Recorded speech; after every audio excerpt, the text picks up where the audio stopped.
The pig, God and religion. Two of the world's great religions have decided the pig is enemy number one. To eat, touch, smell, or even look at the pig is considered the most heinous of crimes according to their religion. So if you are seen to be fraternizing with the pig, or worse, consuming the pig in any form, in public or private, puts you in the same league as killers, rapists and child molesters. The question asked is, what has the pig done in the eyes of God to deserve this terrible reputation? Since the pig is one of God's creations, and to my knowledge, Mr. and Mrs. Pig made it onto Noah's Ark. To investigate this deep mystery, I have enlisted the help of the great and good from society to bring clarity to this matter. We are organizing a seminar titled The Pig, God and Religion. It will be hosted by Miss Piggy, a former star of the very popular The Muppet Show. It will be sponsored by the National Pig Farmers Association. The topics to be discussed will be as follows. 1. The pig and Western civilization. How the pig has fed Europeans throughout history. The pig, being cheap to keep, eats anything, produces lots of little pigs and grows very quickly into a large size, able to feed large families at low cost, second only to the chicken, the most widely eaten meat product in the world. 2. Free tickets on offer to Walt Disney's new movie The Pig Must Die, starring Porky Pig. Michael Eisner, the boss of Walt Disney, will be presenting a special Oscar to Porky Pig for Best Actor Award.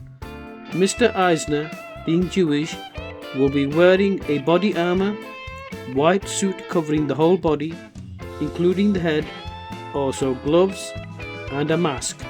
He will not be shaking hands with Porky Pig, but will present the Oscar on the end of a long 10-meter pole. 3.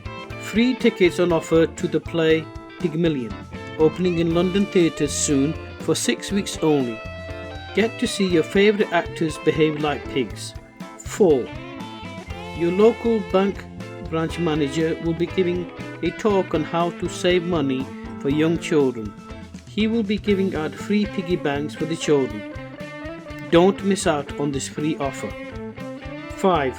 For children's entertainment, all the episodes of Peppa Pig and Walt Disney's Three Little Pigs to be shown continuously. 6.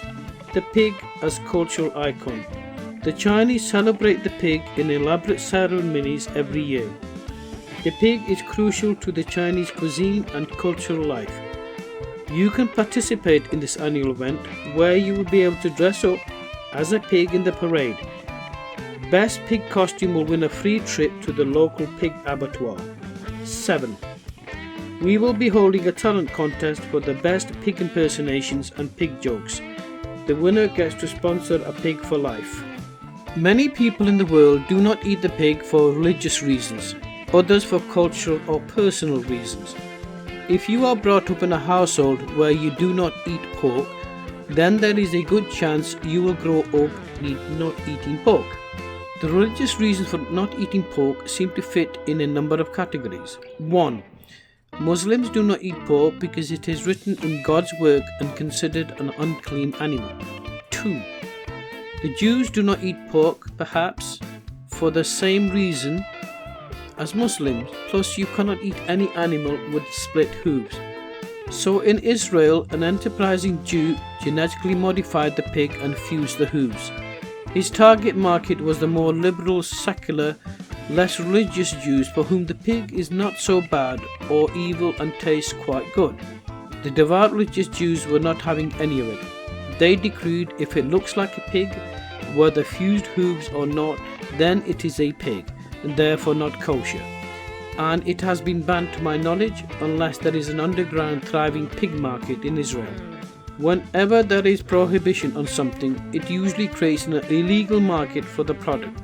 I have no doubt some enterprising Israelis are delivering kosher pork bagels in the middle of the night to those porky-loving members of their community. 3. In the Christian Bible, it also says do not eat the pig and shellfish. Most Christians have long ignored these biblical rulings, and for good reason. they are silly. Excluding religious reasons for banning the pig from the dinner table, can we come up with a more rational explanation? Let's try. 1. Our three great religions came out of the desert, or as I call them, desert religions, because they have been dished out to the most illiterate, ignorant and backward people God could find. 2. In those times, people would bury the dead in shallow graves. At night time, wild, feral pigs would dig up the graves and eat the bodies. 3. It was then decided by the good and the great at that time not to eat the pig, because the pig may have eaten one of your dead relatives. God agreed that it was a good idea, hence it became the word of God for Jews, Muslims and those pig-loving Christians. Does this make sense? Sounds rational? Maybe even true. Please be aware I'm not advocating eating or not eating the pig. That is a decision for you to make. I make no moral or ethical judgments on this matter. I am simply stating an alternative viewpoint, not necessarily mine. I make no criticism of someone's religions or faith. The viewpoint I am expressing is from readings of scholars of ancient history who say that the biblical accounts are not supported by evidence, or there is no evidence as yet to confirm all of the sayings and teachings of religion. That many of our religious customs and practices are based on the superstitions and traditions of ancient, illiterate, backward, uneducated people whose limited knowledge has been passed on to us in the form of religious rites. Therefore, is it right to carry on these practices when they serve no real meaning other than as rituals? To bring clarity to this matter, in some, perhaps all religions, the status of women is not held very highly. Domestic violence is ordained by the Almighty, yet someone who eats pork is regarded as a greater evil. This seems a moral dilemma the Almighty needs to resolve. Eating pork may or may not make you into a bad person, but beating up your wife does make you into a bad person. We need to condemn wife beaters more than pork lovers. People who do not want to follow all their religious customs should be free to do so. We must not pass judgment on them. It is to God they will be answerable. We need to be more tolerant and not to take it into our hands to dispense God's judgment upon them on earth. So let's tackle the real evils in this world of domestic violence, of child abuse, poverty, greed and selfishness, of our political economic system which is driving people into poverty and despair. A system that creates more losers than winners, of rogue states like Israel which ignore international law and oppress and deny the Palestinians their basic human rights, supported by the world's leading terrorist state, the United States of America. Kind regards, Tiger Moto.